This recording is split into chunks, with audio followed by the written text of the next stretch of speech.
It's going to happen with the Senate building. Findings came out na wala naman, on track naman daw. If you're spending a lot, apat kasi na tower yan eh. Di ba? So, ano na yung pangyayari dyan? Di namin alam. Matutuloy ba yan? Will it become a white elephant? We're not told what's going to happen to that. Hindi ka na-update. No, there's no update whatsoever. Don't know Okay. what's going on. Among their side, yung kumakausap lang sa akin dun, and I'll be honest about it, and I thank him for it, is Senator Alan Peter Cayetano. Senator Cayetano is the only one lumalapit sa amin. Nakausap kami, yung ano bang mga problema na pwedeng maayos. Ganun. Kasi account chair siya, di ba? So, I have to thank Senator Cayetano. At least he reaches out to us. Me, Senator Lauren, and Nancy, who's now mayor of Makati. So, yes, we could. I see that the leadership is lacking. We need some sort of. If not, then we'll just. Hirap to, Brian. Eh, problema kasi dito, ang pinupustura nyo, hindi kaaya-aya ang mga pinagsasabi sa media. Kahit tayo, kung tayo senador dito, hindi natin pipiliin si Soto. Kasi pag nagsalita siya, wala nang ginawang matino ang Senado sa kanya, sa pamumuno nito. Hindi. Diba? Hindi dahil doon sa juggle lang, na hindi triple impeachment, hindi dahil doon, dahil kinakampihan natin. Itong si Cheese, ang atin dito, ayaw lang mo talaga natin kay Soto. Kahit sino man ang ilaban kay Cheese, halimbawa, si Senator Rodante Marcoleta,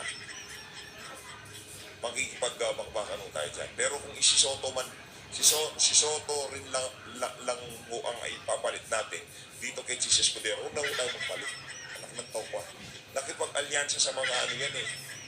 Di ba? Tapos puro parliamentary proceedings. Tapos pagka tinanong mo naman kung paano pabababayin ng presyo ng kuryente, di naman makasagot.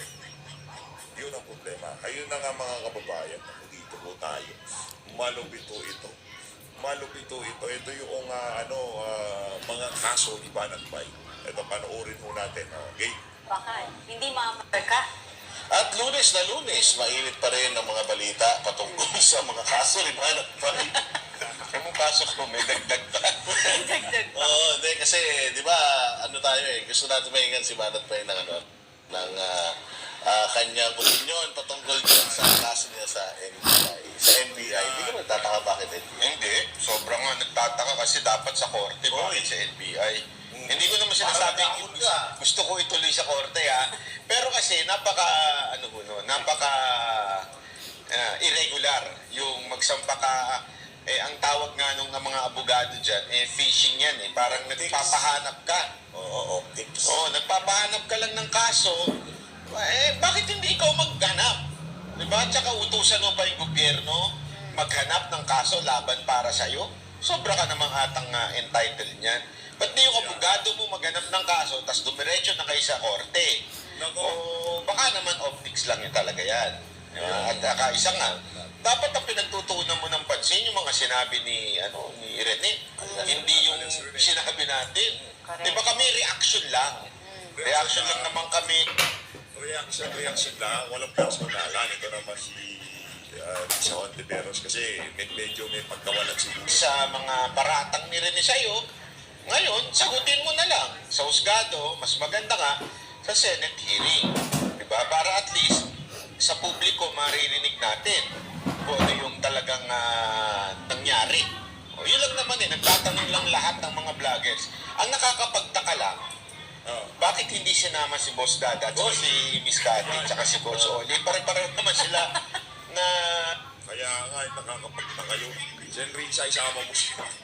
Hindi, wag na. Ikaw naman ba? Ikaw na lang. Ikaw pinakamayaman eh. So, ika nga, yakang-yaka mo yan. Kung isama si Boss Dada, tsaka yan si Coach Oli. Kahit si Banat ba yung ayaw niya mag-isa yan si Brother Kali. Eh si Ma'am Cathy, bigaya rin naman niya. Kasi leader dyan si Sir Banat ba kaya okay na yan. nagsalita dyan. Bakit ako lang? Ano to?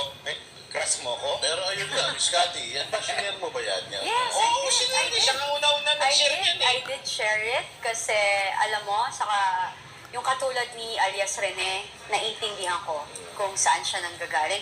like what I said, nag-live nga ako na hindi madali yon kasi yung especially sa kanya na paid, siya, witness. So yung judgment sa kanya ng tao, ang tindi. Kasi pwede siyang sabing bayaran and until now, pwede pa rin siyang binayaran. And para isakripisyo niya, integridad niya, yung kanyang lumabas siya ng may mukha. Kasi before, wala di ba, nakamask siya, na, what do you call this, nagtatago siya. This time, ang lakas ng loob niya, lumantad siya, may mukha siya, nagsalita siya, affront. And talagang, nilalabanan niya yung bawat salita na sinasabi. Hindi, mukha ba siyang, ang tanong dyan, mukha ba siyang tinatakot? Hindi. According dun sa napanood Hindi. mong video. Hindi. Kasi yun ang sinasabi ni Ontiveros, tinatakot daw siya eh. No? I So, don't. mukha ba? No, I didn't see any, I'm a very observant person and I don't easily trust people, no? So, you can see the confidence. Yung tuloy-tuloy. And, yun nga, ako, kinasuhan niya ba? Hindi. O, di ba dapat siya, Gusto mo ba, madam? Gusto mo ba? alam niyo ho, Miss Riza Siya actually Ontiveros. kinasuhan. O dapat kasuhan niyo ho talaga si alias Rene para patunayan yung nagsisinungaling siya sa korte. Hindi parang optics yung dating kasi na NBI. Kung talagang gusto niyo ilaban yung katotohanan, mag-file po kayo ng kaso para mailabas natin lahat ng malabas. Sabi naman ni alias Rene, may rin siya, may ebidensya siya. So ilabas niyo yung ebidensya niyo, lalabas din yung ebidensya niyo. Feeling ko natatakot yun eh, na lumabas yung ebidensya. Yun din ako. Yun din ako. Siyempre, malay mo, merong recording. Hindi ko alam hindi ko kilala, hindi ko nakakausap yan. Yeah. Hindi ko alam. Ang isa sa mga pinupoint out ni Senator Ontiveros is kinidnap daw. Yeah. Nag-message sa kanya na kinidnap. Ang punto is may sumunod na video at sinasabi niya, hindi siya kinidnap. Yeah. Wala ako sa poder nila, hindi ako kinidnap, hindi ako tinakot, hindi ako binayaran. Yeah. Pero bakit, Coach Oli, sa tingin mo, ba't pinapahanap pa rin niya sa polis? Kasi ang sinasabi niya is, kailangan mahanap siya ng polis. Para ikulong ulit dun sa condominium. Hindi, at saka, Bastos talaga daw si Coach. Ikunin daw sa kondo. Baka sabihin na naman yan ni Risa, Coach Oli, dinadagdagan ninyo eh. Di ba? Sabagay, sinabi naman itong si alias Rene na doon daw siya, hindi naman kinulong, doon siya pinatuloy. Doon siya pinatuloy, doon sa condominium ni Risa. Meron pa nga siyang kasamang mga witness doon, di ba? Observe mo Bakit yung sinasabi kinidnap daw siya na nasa Glory Mountain? Oo. Kinidnap bakit di nyo kunin? Exactly. Hindi nga, Alam pala nilang nandun. Sabi niya, alam niya. hindi, ang sabi niya, kino-ordinate niya sa Davao Police, kaya nagpunta doon sa Davao Police sa Glory Mountain. Eh kaya nga yun nga, para wala na siyang maraming sinasabi, the only way mapapalitaw mo yan, ang tingin ko, kasuhan mo, then you meet each other in court.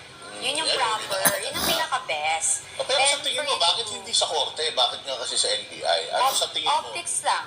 Yun nga, sa akin, to gain traction, kasi, okay, simple. Ang hindi ko rin